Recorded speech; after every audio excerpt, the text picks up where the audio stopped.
현대의 모든 가정이 직면한 가장 큰 문제 중에 하나는 아마 교육 문제일 겁니다.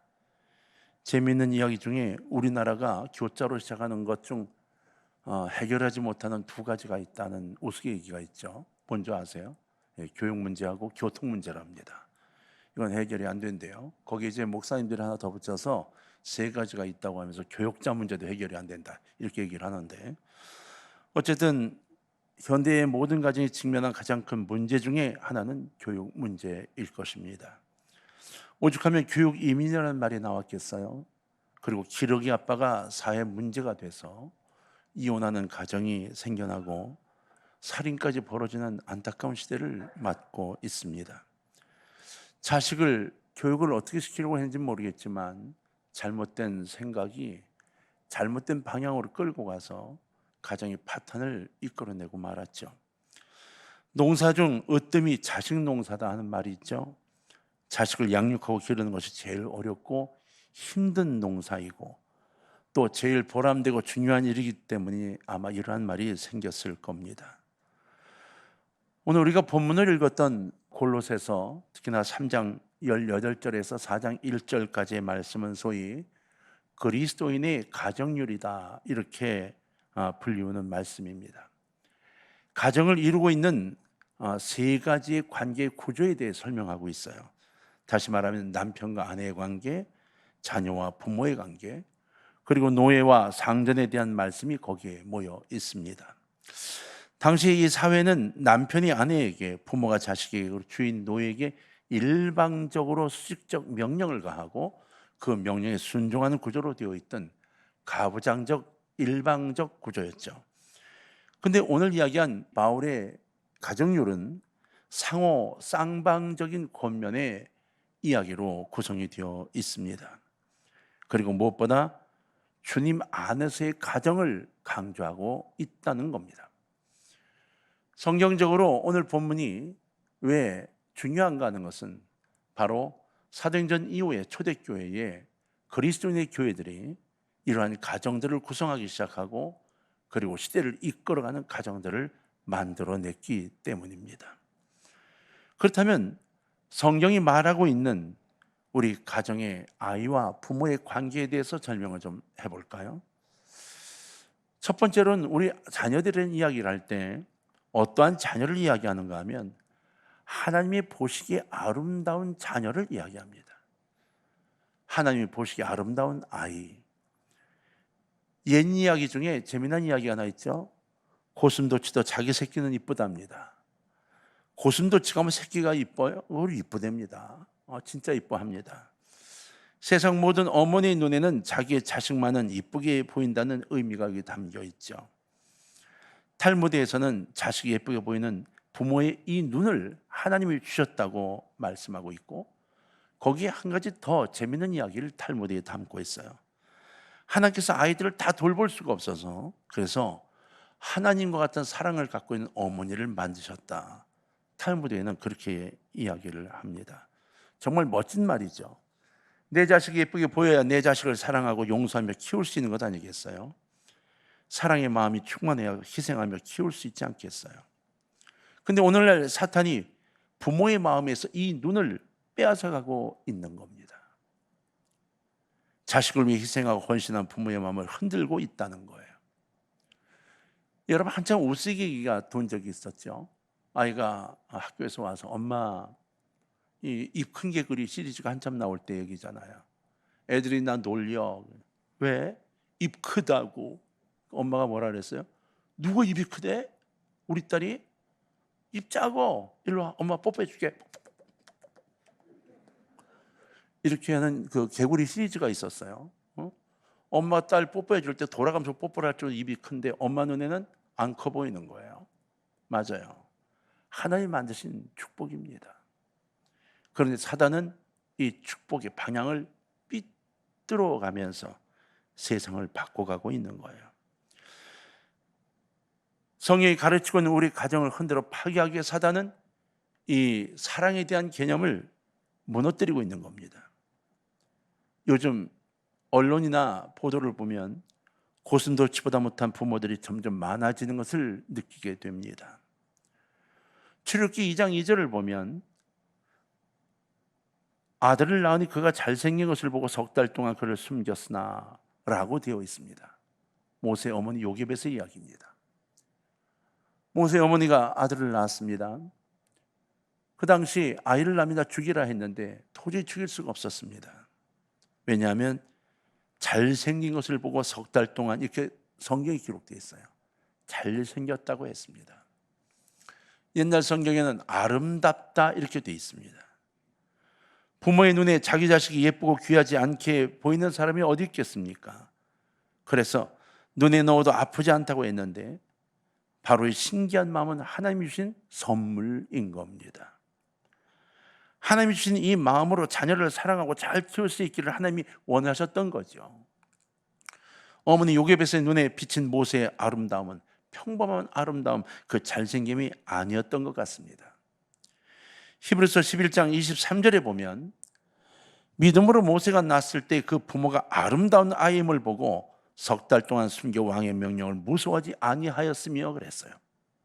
얼마나 잘생겼는지, 얼마나 사랑스러웠는지 왕의 명령이 두렵지 않았다는 거예요. 이 아이를 키우다가 내가 죽어도 좋다고 생각하고 이 아이를 키웠다는 거예요. 사도행전 7장 20절에는 이 의미를 또 이렇게 담고 있어요.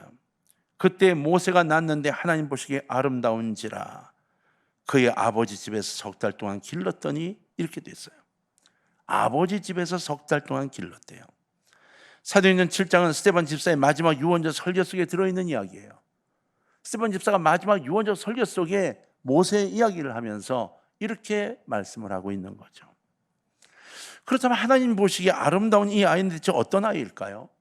하나님 보시기에 잘생긴 아이는 어떤 아이일까요? 장동건이요? 아닐 겁니다. 하나님 보시는 것은 외모가 아니시거든요. 바로 하나님 보시기에 합당한 아이를 이야기하는 겁니다. 하나님의 선하신 뜻을 이루어갈 아이를 의미하는 거죠. 하나님께서는 이 아이가 이스라엘 역사를 바꾸려는 하나님의 뜻에 합당하게 이 아이를 하나님 보시기에 아름답다고 표현한 거예요. 다시 말하면 하나님께서 모세를 통해 이루고자 하는 하나님의 아름다운 비전을 마음에 두고 이 아이를 바라보셨다는 겁니다. 솔로몬이 시편 127편에서 자식은 여호와의 주신 기업이요 태의 열매는 그의 상급이로다라고 고백했습니다. 그렇습니다, 여러분. 자녀는 나의 기업이 아닙니다. 자녀는 나를 먹여 살릴 봉이 아닙니다. 자녀는 내 것이 아닙니다. 바로 하나님의 기업입니다. 예수님은 어린아이를 보고 하나님의 나라가 이런 자의 것이다, 누구든지 어린아이와 같지 아니하면 하나님 나라에 들어가지 못한다 라고 딱 정리하여 말씀하셨습니다. 사랑하는 성도 여러분, 동물적 모성애로만 내 아이를 바라보지 말아야 합니다. 경제적 모성애로만 내 아이를 바라보지 말아야 합니다. 어떻게 해야 이 아이가 부자가 될까? 어떻게 해야 이 아이가 내 아이가 될까를 바라보는 시각이 잘못됐다는 겁니다. 모세의 어머니는 믿음으로 모세를 낳았고 믿음의 눈으로 자기 아이를 바라봤습니다. 그리고 하나님의 자녀요, 하나님이 맡기신 하나님의 기업으로 생각을 했다는 거죠. 오늘 이 시간 하나님의 시각으로 여러분의 자녀를 바라볼 수 있기를 주의 이름으로 부탁합니다. 하나님 보시기에 아름다운 아이들로 볼 수 있는 믿음의 시각의 부모가 되시기를 주의 이름으로 부탁합니다. 내 아이를 바라보며 지혜가 있다 없다, 지식이 있다 없다, 공부를 잘한다 못한다가 아니라 하나님이 바라보며 그래 내 사랑하는 아무개야 라고 할 수 있는 자녀인가 아닌가를 찾아내야 한다는 거예요. 우리의 자녀들이 하나님 보시기에 아름다운 아이들로 자라기를 주의 이름으로 축원합니다. 우리의 자녀들이 하나님이 원하시는 아름다운 아이들로 자랄 수 있도록 이끌어가는 부모들이 되시기를 주의 이름으로 부탁합니다. 그래서 우리가 두 번째 살펴볼 것은 말씀으로 키운 자녀입니다. 부모는 모두 다 자녀를 잘 키우고 지혜롭고 훌륭하게 키우기를 다 바라요. 그렇죠? 마음대로 커 이런 부모는 없습니다. 옛날에 진짜 술 마시면 아이들을 때리는 부모님을 상담한 적이 있습니다. 아이들이 몰랐었는데 담임선생님이 제게 선생님 한번 와보시라고 갔더니 애 목 있는 이 아래쪽으로 멍이 들어있어요. 멍이 들어있는데 우리 눈을 보고 이게 뭐 어떻게 생긴 건지 모르니까 물어봤어요. 물었더니 대답을 안 해요. 담임선생님이 여자 선생님이었는데 아빠한테 맞았대요 이러는 거예요. 그래서 선생님이 경찰에 고발하지 않을 거니까 이야기해봐 그랬더니 울면서 아빠가 매일 때린대요. 매일. 옷을 좀 벗어볼래? 남자예요. 그래서 윗옷을 벗었는데 이 상체가 멍들지 않은 곳이 거의 없어요. 너무 놀랐어요. 그래서 교회에서 어떻게 하면 좋을까 의논을 해서 제가 그 아버님을 만나 뵀어요. 술을 조금 드셨는 상태에서 만났는데 갈 때는 이만큼 화가 나서 갔어요. 진짜 안 되면 고발해버리겠다고 막 이러고 갔어요. 갔는데요, 대화를 나누는데 그 아버지가 우세요. 우시면서 뭐라고 하시냐면, 선생님, 우리 아이를 제기해서 어디도 좀 이렇게 피하게 할 방법이 없을까요? 이러는 거예요. 무슨 말씀입니까? 그랬더니 아내가 아이와 자기를 버리고 도망갔는데 딴 남자와 교회에서 술을 먹다 보니까 술을 먹지 않고는 도저히 살 수 없는 상태가 됐고 먹으면 저 아이가 엄마를 너무 닮아서 나도 모르게 때리는데 때리고 나면 죽고 싶다는 거예요. 이 아이를 때린 것 때문에 자살을 하려고 몇 번 했는데 내가 죽으면 이 아이는 고아가 되니까 그걸 못 죽고 있다고, 저 사랑스러운 녀석을 내가 때리는 내가 밉다고 펑펑 우시는 거예요. 환경이 참 힘들고 어려워서 여기까지 왔지만 나는 내 아이를 너무 사랑한다고 펑펑 우시는 거예요.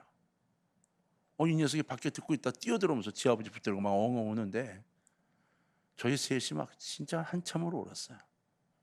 지금도 그때 생각만 하면 눈물이 꽉 차는데 얼마 울었는지 몰라요. 제가 느낀 게 있죠. 그래, 자녀를 사랑하지 않는 부모는 없어. 이 환경이 이겨낼 수 없는 환경, 뭐 여러 가지 환경 때문에 그런 거지. 맞아. 다 잘 키우고 다 지혜롭게 잘 살게 하고 싶어 하지. 근데 왜 이렇게 됐을까? 왜 이럴까? 맞아요. 우리 부모는 자녀들이 다 잘 되기를 원합니다. 현실이 만만치 않습니다. 때로는 부모의 이런 지나친 기대가 자녀들에게 오히려 부담이 되고 아이들을 낙심케 하기도 합니다. 그래서 바울은 고린도서 3장 21절을 통해서 이렇게 우리에게 권면하고 있어요. 아비들아, 너희 자녀를 노엽게 하지 말지니 낙심할까 함이라. 너의 욕심이나 너의 잘못된 것으로 자녀를 가르치다가 자녀들이 노여워질까 걱정이 된다는 거예요. 그렇다면 어떻게 해야 자녀들을 낙심하지 않는, 그리고 하나님 보시기에 아름다운 아이로 키울 수 있을까요? 모세의 가정으로 돌아가 볼까요? 출애굽기 2장 3절에 보면 아이를 더 이상 숨길 수 없게 된 모세의 어머니 요게벳이 아이를 위해 갈 상자를 만듭니다. 그리고 나무에 진을 칠하고 아이를 담아 강물에 띄우죠. 이 사건이 인류 구원의 한 사건을 신비롭게 예표하고 있습니다. 여러분, 맞습니다. 이 예표에 대한 똑같은 사건, 비슷한 사건이 나와 있는 첫 번째가 바로 노아의 방주입니다. 두 번째는 이 갈상자인 거죠. 근데 여러분, 신기한 건 히브리어로 이 둘을 똑같이 방주나 이 갈상자를 히브리어로 테바라고 표현했습니다. 방주. 다시 말하면 이 갈상자도 방주라고 표현했다는 거예요.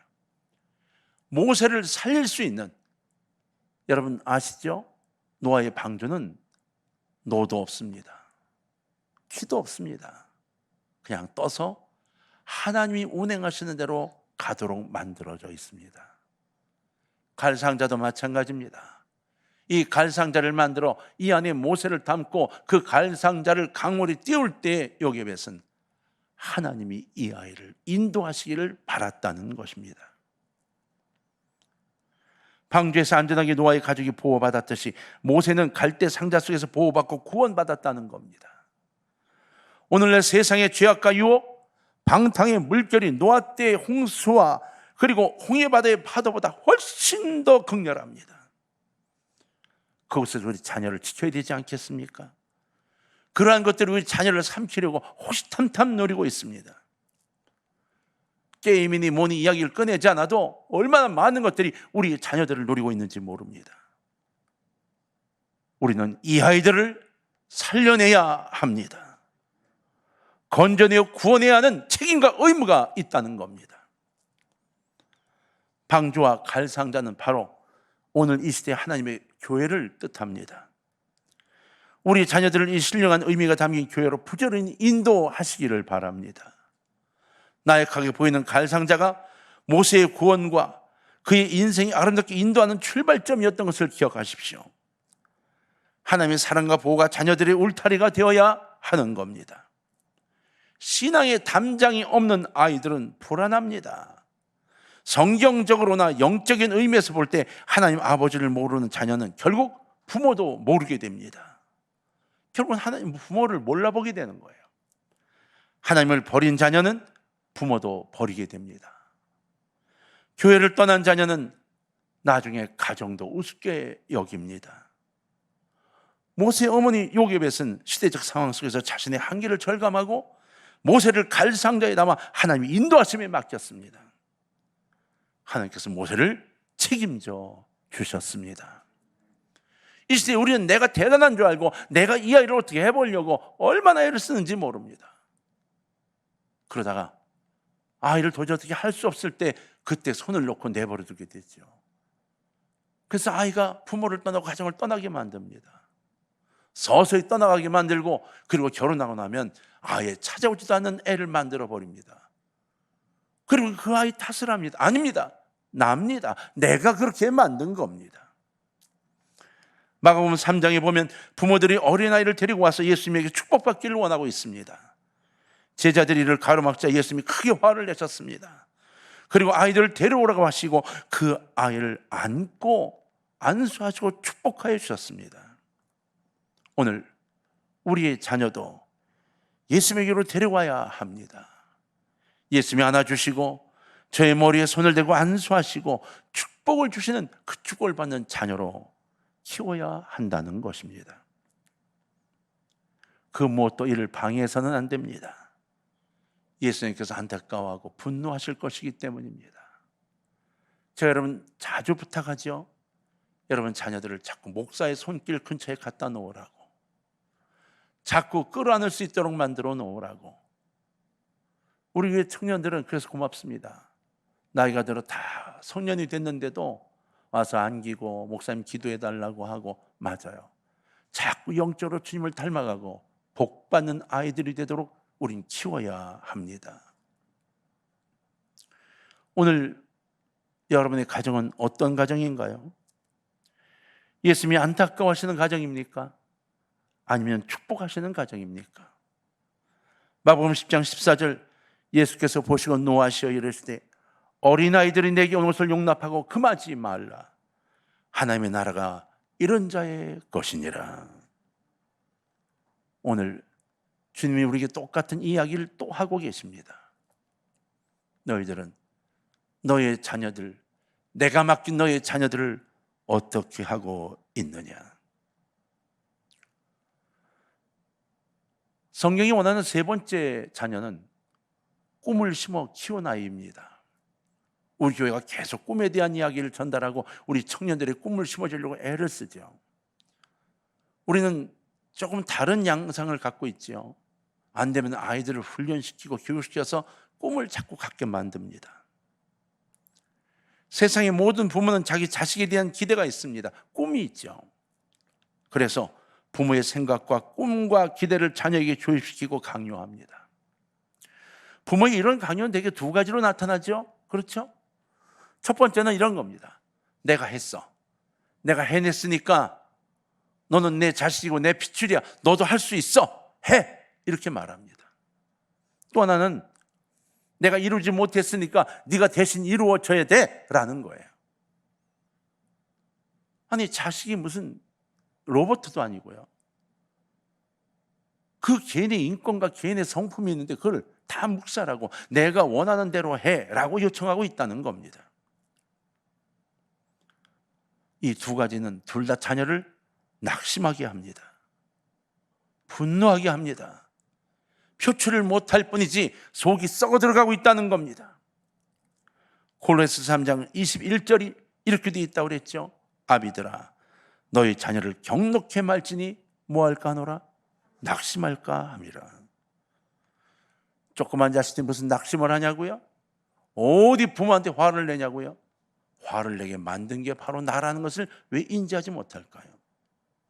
왜 내가 회개할 생각을 하지 않고 아이들에게만 손가락질을 할까요? 그렇다면 어떻게 해야 자녀들이 분노하거나 낙심하지 않게 그들에게 꿈을 심어줄 수 있겠습니까? 어떻게 하면 주 안에서 부모에게 순종하는 아름다운 자녀로 키울 수 있을까 하는 거예요. 여러분 창세기 22장에 보면 아브라함의 아들 이삭을 데리고 모리아산으로 가죠. 이삭은 칼을 잡고 자기를 죽이려는 아버지 아브라함에게 몸을 맡기고 순종하는 그 모습이 기록되어 있습니다. 장정입니다. 아버지는 나이가 100세가 넘었습니다. 120여 세가 돼서 이 무슨 힘이 있었겠어요. 근데 그러한 아버지가 묶는 그 묶음이 얼마나 튼튼하겠어요. 그런데 그냥 제단 위에 누워서 아버지가 칼을 들어 자신을 찌르려는 걸 보면서 하나님이 제물로 나를 원하셨구나. 그리고 아버지 힘들어할까 봐 눈을 감았을 겁니다. 이렇게 순종하는 자녀를 기대해 보신 적 있습니까? 이러한 자녀가 되어 보신 적이 있습니까? 유명한 성경학자 메틀리는 이 장면을 보고 이렇게 설명했습니다. 아버지 아브라함이 하늘 우리 아버지에게 순종하니 아들 이삭이 아비 아브라함에게 순종하더라. 할렐루야. 맞습니다. 우리가 하나님께 순종하는 모습을 보이니까 자녀들이 순종하는 모습을 보인다는 겁니다. 아브라함이 하나님께 철저히 순종하는 모습을 보이니까 이삭이 아버지에 순종했다고 기록한 거예요. 맞습니다. 전 여기 100% 동의합니다. 이삭이 여러분 제단 위에 누워서 뭘 받겠습니까? 자기를 찌르려는 아버지를 본 거예요. 아버지 뭐 하시는 거예요? 모를 수 있지만 그렇지 않았습니다. 마지막까지 기다렸습니다. 하나님 멈추게 할 때까지 기다렸습니다. 이삭은요 이미 자신이 재물인 걸 알고 포기했습니다. 이 철저한 순종 속에 아브라함이 이삭이 자녀를 낳아가며 이스라엘을 만들어 가게 되죠. 부모가 하나님의 뜻을 따라가며 자녀의 가슴에 하나님의 꿈을 심어주면 그 자녀는 부모를 순종하고 따르게 되어 있습니다. 여러분 연어나 은어 같은 물고기를 아시죠? 희귀성 물고기라고 하죠. 우리가 알죠. 섬진강 같은 것은 알을 이제 부화시켜서 치어를 키우다가 방류하면 이 물고기들이 이제 바다로 나가서 자라게 됩니다. 여러분 다 자란 연어는 이 조사를 하다 보니까 깜짝 놀랐는데 이게 우리나라에서 이 치어로에서 자란 연어가요 태평양을 지나서 알래스카까지 간답니다. 갔다가 되돌아온답니다. 와서 알을 낳으러 다시 돌아온다는 거예요. 어릴 적의 신앙교육은요 저들의 평생을 신앙의 삶으로 살도록 요구하게 될 겁니다. 혹시 세상이라는 바다에 살면서 잠시 신앙을 잊었다 할지라도 결국은 하나님 집으로 돌아옴을 믿고 우리가 기도해야 할 이유가 여기에 있습니다. 실망하지 마십시오. 믿음 가지고 기도하시기를 바랍니다. 모세 어머니 요게벳이 유모로서 모세에게 젖을 먹이면서 이렇게 가르칠 수도 있었을 거예요. 모세야 내가 엄마인 거 알지? 이 어민 못나서 너에게 이렇게 젖을 먹이면서 내 자식으로 키우지 못하는구나. 부디 너만이라도 애굽 궁중에서 잘 자라서 출사하여 성공하려무나. 이렇게 찾아온 좋은 기회, 이건 하나님이 주신 기회야. 이 기회를 놓치지 말고 꼭 잡아. 이렇게 가르칠 수 있었을 거예요. 얼마나 멋진 문장입니까? 얼마나 멋진 말입니까? 하나님이 주신 기회야. 네가 왕자가 되고 왕이 되면 얼마나 멋지고 얼마나 아름다운 이야기인가요? 그러나 그렇지 않습니다. 우린 이렇게 속아서 이렇게 멋진 이야기를 하며 살고 싶어 하지만 아니요. 진짜 가르침은 요셉에서 이 가르침입니다. 모세 어머니는 그렇게 가르치지 않았습니다. 이것이 오늘의 세상 어머니와 다른 점이라는 겁니다. 교회를 다니면서 집사가 되고 권사가 돼도 여전히 이런 생각을 가르치고 있는 부모와 다른 바로 모세 어머니 요셉에서 이야기입니다. 하나님 보시기에 아름다운 아이의 꿈을 잊지 않고 가르쳤던 겁니다. 너는 유대인이고 하나님의 자녀라고 가르치고 또 가르치고 심어주고 또 심어주었던 겁니다. 우리는 무슨 꿈을 자녀들에게 심어주고 있나요?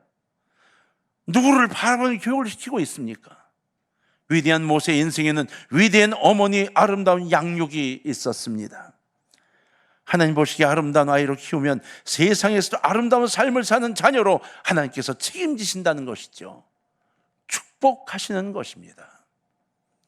사랑하는 동강의 가족 여러분, 자식이 한평생 살면서 안일과 평화를 누리는 것을 원치 않는 부모가 어디 있겠어요? 그러나 모세의 어머니는 이러한 기대를 뛰어넘었습니다. 믿음으로 살고 동족과 함께 고난을 견디며 하나님의 뜻을 쫓는 삶을 가르쳤던 것입니다. 오늘 새벽에 저는 희생이란 주제를 가지고 말씀을 전했는데 그렇게 예화를 하나 들었습니다.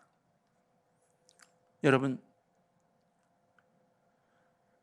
이 땅을 살아가면서 사람들이 무엇인가를 얻으려는 것과 달리 이 땅의 역사의 변화를 주도하려면 이 땅을 위해 희생하는 사람이 필요하다는 거예요.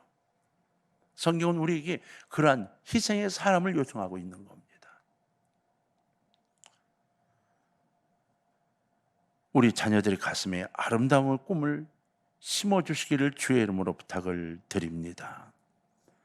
정말 커다란 비전을 심어줘야 합니다.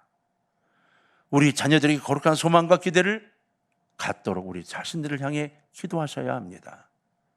점점 기대가 없어지면 우린 이렇게 말하게 되죠. 아유, 틀렸어요. 그놈은 안 돼요. 아유, 안 돼요. 안 됩니다. 예. 내가 내 자식을 버리고 있는 겁니다. 하나님이 양육하고 키우도록 준 자식을 내가 버리고 있는 겁니다. 왜 그걸 모르고 있을까요? 내가 포기해버리고 있는 겁니다.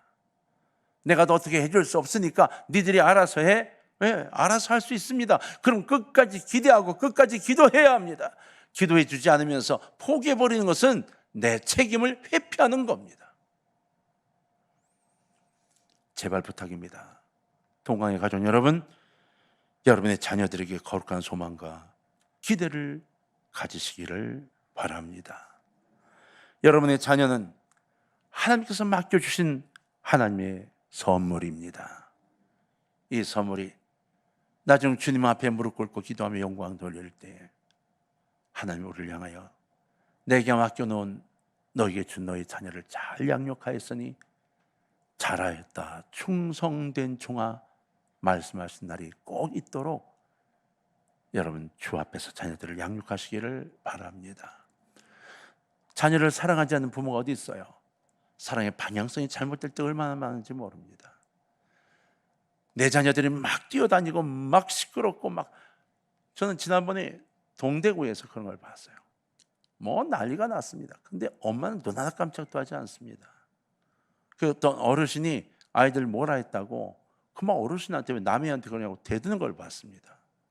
그 아이들의 미래는 뻔한 겁니다. 하나님 안에서 하나님 바라보는 아이로 하나님 말씀 안에서 말씀을 진행한 아이로 성장할 수 있도록 여러분 손잡고 함께 걸어나가는 2022년 만들어 가시길 주의 이름으로 축원합니다.